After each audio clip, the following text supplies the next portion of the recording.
Yang kedua, mengidentifikasi karakteristik makhluk hidup. Yang ketiga, mengelompokkan makhluk hidup.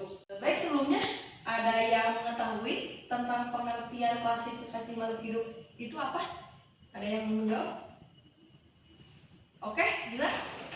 Cara mengelompokkan makhluk hidup berdasarkan karakteristik. Nah, betul.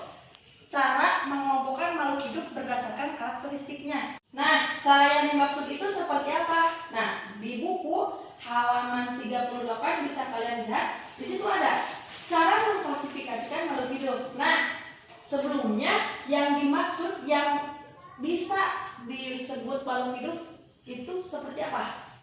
Manusia, hewan, tumbuhan. Kalau ada yang namanya makhluk hidup berarti ada yang namanya makhluk tidak Hidup. Nah, makhluk tidak hidup itu seperti benda Mati. Nah, yang kalian ketahui benda mati itu seperti apa?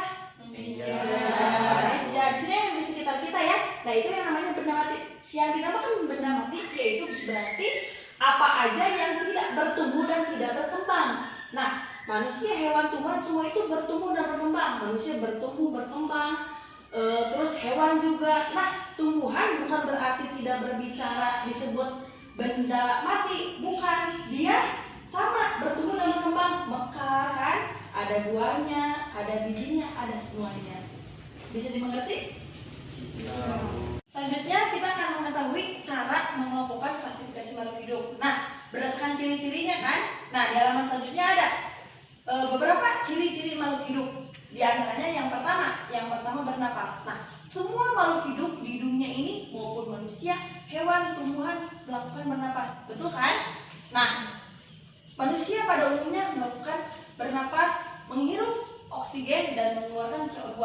Kemudian hewan bernapas melakukan berbeda-beda ya. Ada yang memakai paru-paru atau insang. Tumbuhan juga sama bernapas meskipun tidak sama pada umumnya seperti manusia melakukan pernapasan memakai paru-paru ataupun hewan sama ada yang memakai paru-paru atau insang. Nah, tumbuhan juga bernapas seperti apa? Tumbuhan bernapas melakukan respirasi seluler yang dinamakan seperti apa? Fotosintesis. Nah, begitu. Jadi bukan berarti tumbuhan tidak berbicara berarti dia tidak bernapas, tidak.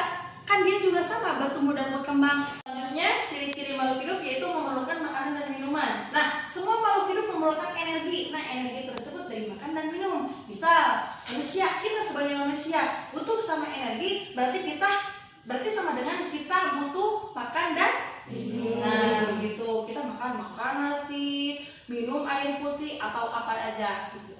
Nah, selanjutnya hewan juga sama. Hewan juga mengeluarkan energi seperti domba. Domba mengeluarkan energi untuk tumbuh kembangnya. Dia memakan apa? Rumput. Nah, begitu. Selanjutnya tumbuhan juga. Nah, yang namanya tumbuhan mereka tidak makan, tetapi mereka membuat makanan sendiri. Dari mana? Dari fotosintesis tadi. Dia menghasilkan glukosa yang menjadikan energi untuk tumbuhan itu sendiri untuk bertumbuh dan berkembang. Dapat dimengerti? Setelah tadi 2 poin yang Ibu sampaikan ciri-ciri dari makhluk hidup, ada yang bisa menambahkan? Saya Bu. Oke, apa saja? Bergerak. Oh, bergerak. Bergerak bisa termasuk pada ciri-ciri makhluk hidup. Karena Bisa melakukan aktivitas. oke, betul sekali jawabannya. Terima kasih. Nah, terus laki-laki ada yang mau menambahkan? Oke.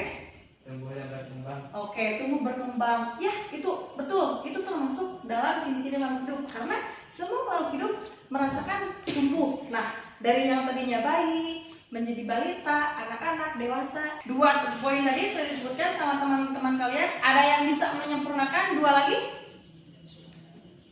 Siapa yang mau jawab? Ibu berikan waktu selama 10 menit. Oke, apa aja? Berkembang biak reproduksi Heeh. terhadap langsung. Oke, yang berkembang biak reproduksi. Betul itu ya, ciri-ciri makhluk hidup. Semua berkembang biak, maksudnya seperti manusia. Manusia menikah, terus dia mempunyai keturunan. Itu kan berkembang biak ya. Dan menciptakan regenerasi untuk kedepannya. Dan yang terakhir tadi apa? Peka terhadap rangsang. Itu betul ya, semua dirasakan sama makhluk hidup. Karena kalian semuanya sudah mengetahui apa aja yang termasuk pada ciri-ciri makhluk hidup. Yang pertama ada apa? Yang kedua, yang ketiga, yang keempat, yang kelima, yang keenam. Oke, semoga kalian memahami ya dalam semua ciri-ciri makhluk hidup itu.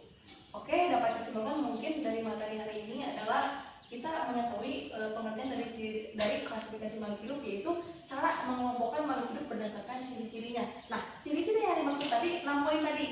6 poinnya tadi yang tadi bernapas sampai pekat terhadap rangsang.